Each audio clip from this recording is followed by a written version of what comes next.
Okay, we're recording. Hi, everybody. My name is Tracy, and today is March 24th, 2019. And I'm honored to be speaking with Randy and Sue. And they're going to give their experience about Thomas John since their beloved Dylan transitioned 2 years ago in January. And they would like to share their story about Thomas John with you. So welcome, you two. Thank you Thank you. so much for doing this. And if you all want to go ahead and tell your story, we'd love to hear it.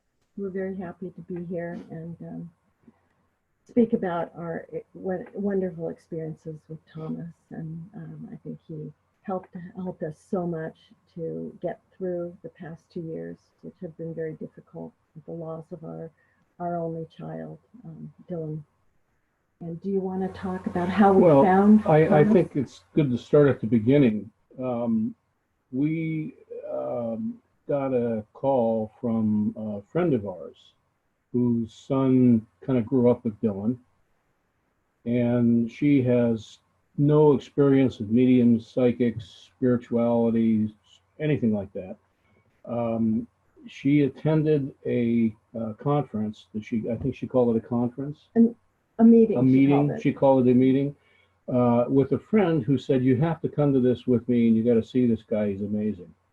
So, being completely unaware of who Thomas was or even what was going to happen, Thomas begins reading from the audience. And at one point, he points to the back. They were sitting in the back. He points to the back to where they were sitting, and he said, "Dylan's here, and he wants to talk to someone in the back there." Wow. So she was so taken aback by this that she couldn't even respond. She was absolutely speechless. And it wasn't for, I think, a couple of days it took her to call us to let us know what happened. In fact, she was hesitant to talk about it because she didn't feel that comfortable telling us that she had been to a medium. It just happened that, and it wasn't related to Dylan's passing that she went. It was because some friends invited her to come, it'll be fun. And so I had mentioned to her, maybe you'll have a dream with Dylan in it or something like that other people had told me that they were having some dreams with Dylan. She said, not that, something else happened. And that was how she came to tell us about Thomas saying Dylan's here and wants to talk to somebody over there. And there were, she said, about 100 people in the meeting. And so they were sitting way in the back, and he pointed to their group. Yeah. But I think that was the point that I came to believe that Dylan has some kind of special connection with Thomas. And I said to Sue, I said, we have to find this person and talk to him and find out more, basically. And so that was when we sought out Thomas. We had no idea who he was. I mean, we'd been to see people like Ben Pra and, very famous people that are celebrity medium kind of people. But our experience with Thomas was incredible. I mean, details that even Sue didn't know about me, he knew. I wanted to just share we've in the past 2 years, we've had, I don't know how many phone readings with Thomas, many different length phone readings. We've been to, I think, 3 or 4 events that he's had, and we've done some workshops with him that have been day-long workshops. So we've had a lot of contact over the last 2 years. The one thing that stands out above all, and there have been just countless very specific things that have come up in readings and our contact with Thomas, but the one story that I do like to tell people that may be skeptical about mediumship and all mediums, my son Dylan, when he was younger and in Little League, he had a little friend named Connor who he he was younger. Connor was younger than Dylan, but he loved Connor. Connor was a wonderful little boy. And years later, Connor had an undiagnosed brain aneurysm, and I guess it burst in contact on the soccer field, and he passed away. And so we found this picture of Dylan and Connor and framed it and put it up on Dylan's bookshelf. And we have Dylan has a room here at our house, although when he passed, he had been going to college. And I sat on the bed in his room the night before his first anniversary of his passing, and I looked at the picture and I said, Dylan, I wonder if you're with Connor. And I just thought it to myself. And the next day we're fortunate enough to have a reading with Thomas, a phone reading. And in the middle of the reading, Thomas stopped and said, who's Connor? Oh my goodness. And he said, Dylan wants you to know he's with Connor. And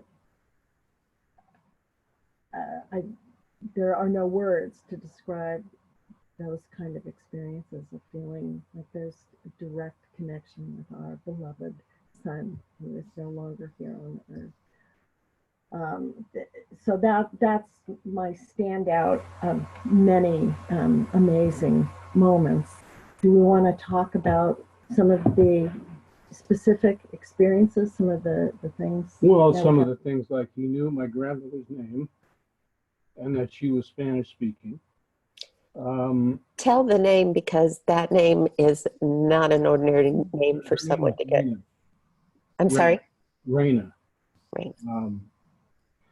And my brother-in-law's grandmother at this reading, he also said there's another Spanish-speaking grandmother here, and her name is Isabella, and that was my brother-in-law's grandmother. Yeah. I didn't even know that. I didn't know Randy's grandmother's name was Raina. So, and he knew he's my father passed away quite some time ago, actually just shortly before Dylan was born, and he has mentioned my father and some of my father, what he did during the Second World War, the intelligence unit that he was attached to.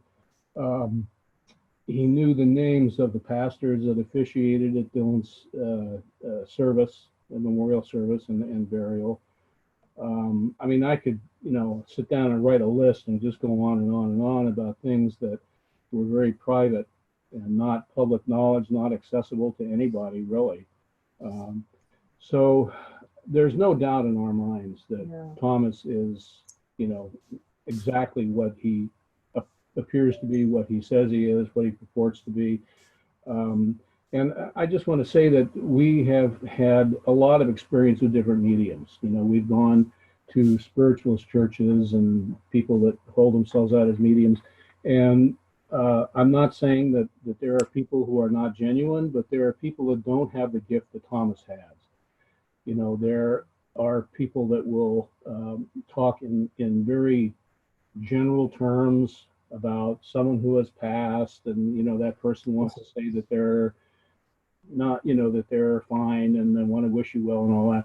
Well, Thomas is not. I mean, that's not Thomas. I mean, if he doesn't have something specific to tell you about the person that's coming through, So anyway, it's just.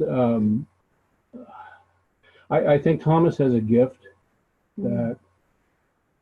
He will say that everybody has some ability to communicate with those who have passed on. Everyone has some spiritual, connections.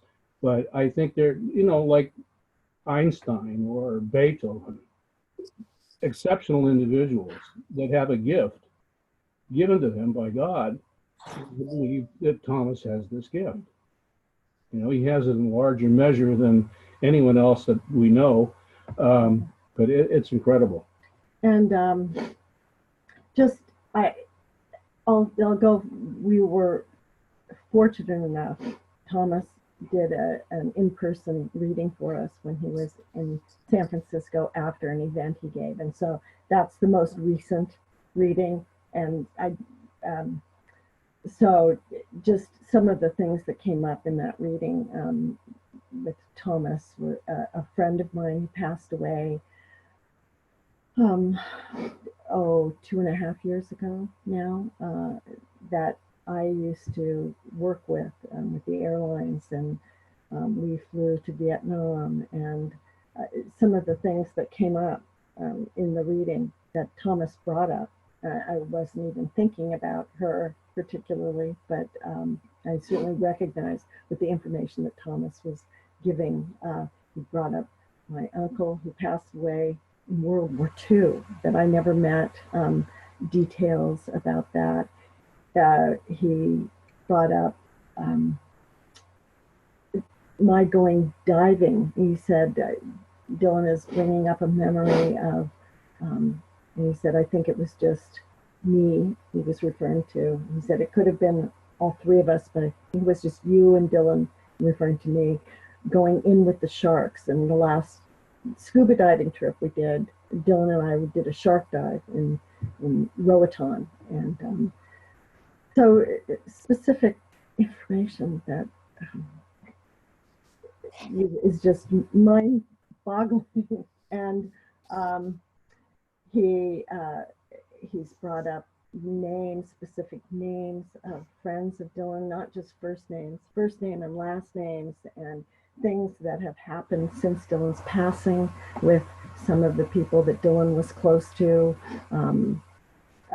He brought up my mother's, my mother passed 2 months before Dylan, and her legacy was not a real positive one, I'm sorry to say. And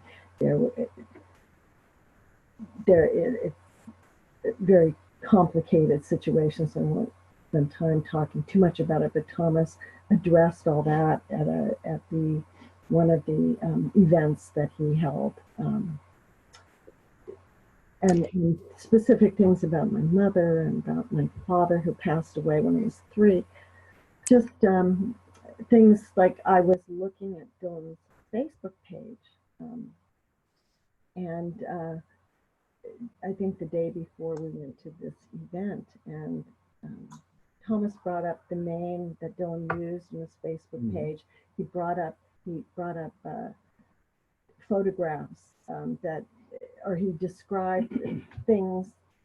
Like I said, I'm seeing a picture with Dylan and 2 other people, and they got medals around their neck, and it's kind of like the Olympics, but it's not the Olympics. And went into some detail.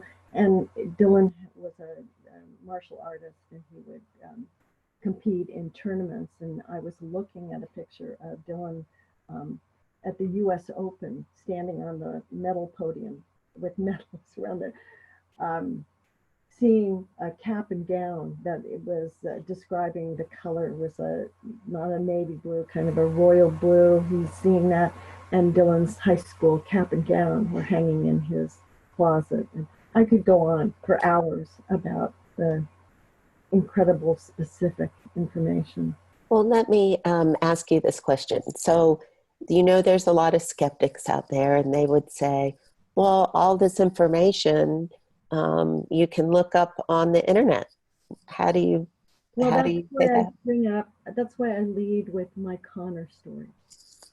That was a thought in my head that had there's nothing connected to us about Connor, that anywhere in social media, anywhere that I know of. And so sitting and looking at the picture of Connor and Dylan and thinking to myself, I didn't even mention to Randy, I wonder if Dylan's with Connor. I never mentioned it to anyone. So I lead with that. And the names. Thomas is so wonderful with names like Randy's, your grandmother, and it's not like there are any common names either. And I've been witness to friends that I've brought to his events, and the names of their children coming up, and specifics about their children.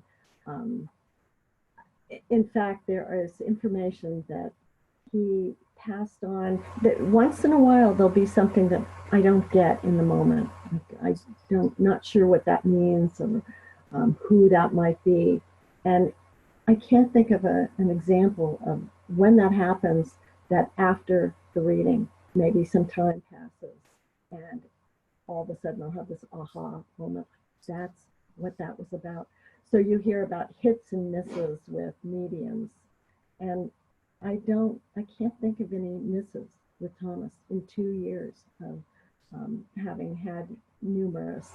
I don't even know how many readings we've had. I'd have to look back in my calendar, but I don't know, what do you think, 20, 20, 25 Oh yeah, readings? we've had A many lot of readings. readings. We've been so fortunate to have. Well, one of the things that I mentioned before was Thomas knew the names of the pastors that officiated at Dylan's service. Hmm. And he didn't refer to the pastor, the main pastor, and there's an associate pastor. He didn't, and this was a person that Dylan knew very well because he attended the church, but he didn't refer to him as with the full first name or last name or doctor or whatever, because he's a doctor, divinity. He referred to him as Pastor Rob. And that is a name that is, you're not going to find that. You're not going to find that. I don't care where you look. I don't care what internet site you're not going to find Pastor Rob, because that's only how the congregation. the congregation or in person, he prefers to be called Pastor Rob. But if you look on the internet, you can look at the church or whatever, and you won't see that. But that's just one example of very specific things that no one would know. I mean, unless this person went to the church, somehow figured out what church Dylan went to and went to the church and said, "Are you the pastor? What do people call you?" It's just absurd that anyone would be able to find out the specific things that Thomas has brought us from, I'm sure from Dylan communicating with him. So we talked about this briefly before I started recording. Sorry, my dog's getting in she wants to be in the film. So in conclusion, for anyone who's a skeptic of Thomas, you all have had a wonderful experience. In your own words, what would you say to them, to make them realize that, whatever they're saying about him is just totally, totally wrong? Well, I wouldn't try to say anything to convince people that are already convinced of their own prejudices. People deny the Holocaust. And you could take them to Auschwitz. You could take them to mass grave sites. And they would say, oh, that never happened. That's all propaganda. But, there's so much prejudice and so much unwillingness to look at things as they are in this world. And I don't care. They can believe whatever they want to believe. They can believe in anything that their little prejudiced minds have, accepted as truth. But our experience and our reality is not changed by those people. And so I don't really care what they say. I think my experience with Thomas has I've always been willing to be open-minded and explore different phenomena long before Dylan passed. This has just clarified to me that my son is still with us.